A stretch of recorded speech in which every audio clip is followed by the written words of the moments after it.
Est-ce que vous avez déjà imaginé qu'un parrain de la drogue à Medellín puisse flipper grave, juste parce qu'une pincée de sel a touché sa table de comptage ou qu'il refuse de toucher vos billets directement de peur de devenir un clochard spirituel?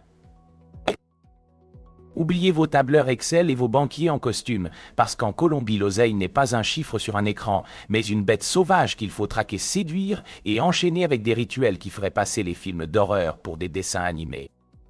Si vous pensez que la richesse est une question de mérite, vous n'avez rien compris à l'adrénaline des rues de Cali ou des faubourgs de Bogota, où l'argent se respire dans la fumée de cigares et se provoque avec des sous-vêtements mis à l'envers.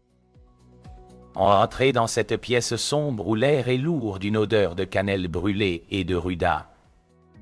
Vous voyez ce mec avec une Rolex en or qui se frotte frénétiquement les mains avec un mélange de sucre et de champagne jusqu'à ce que sa peau soit presque à vif point. Oh, c'est pas de la maniaquerie, c'est du magnétisme pur. Bon. En Colombie, le billet de banque est une extension de ton âme. Jamais vous ne verrez un vrai dealer ou un commerçant de rue vous tendre le cash de la main à la main. C'est le tabou ultime. Ils balancent le paquet sur une table en bois ou le font glisser sur du cuir, parce qu'ils sont persuadés que le contact peau contre peau lors d'une transaction crée une fuite énergétique massive.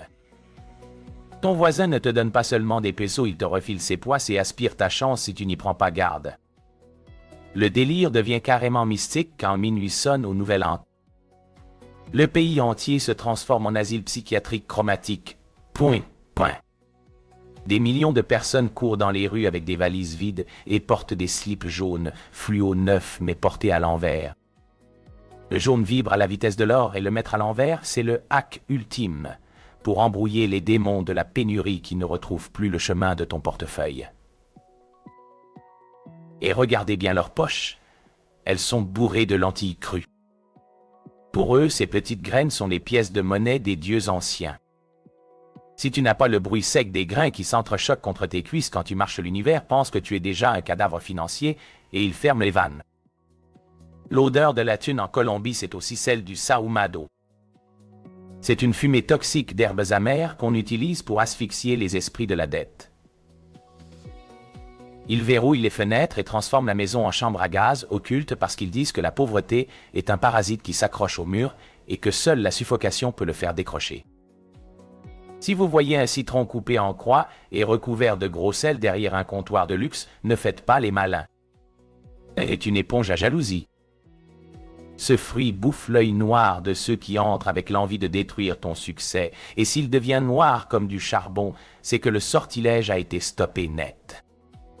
Ici, l'argent est un amant jaloux qui exige une attention de chaque seconde. Ils ne comptent pas leur liasse sous la lumière directe du soleil pour ne pas exciter les charognards de l'invisible. Tout se passe dans la pénombre avec des prières murmurées aux âmes du purgatoire, en échange d'une protection sur le coffre-fort. C'est un mélange brutal de survie urbaine et de sorcellerie de 100 points. En Colombie, si tu veux palper, tu n'étudies pas le marché, tu étudies les ombres et tu t'assures que tes lentilles sont bien au chaud dans tes poches. C'est le chaos total transformé en empire.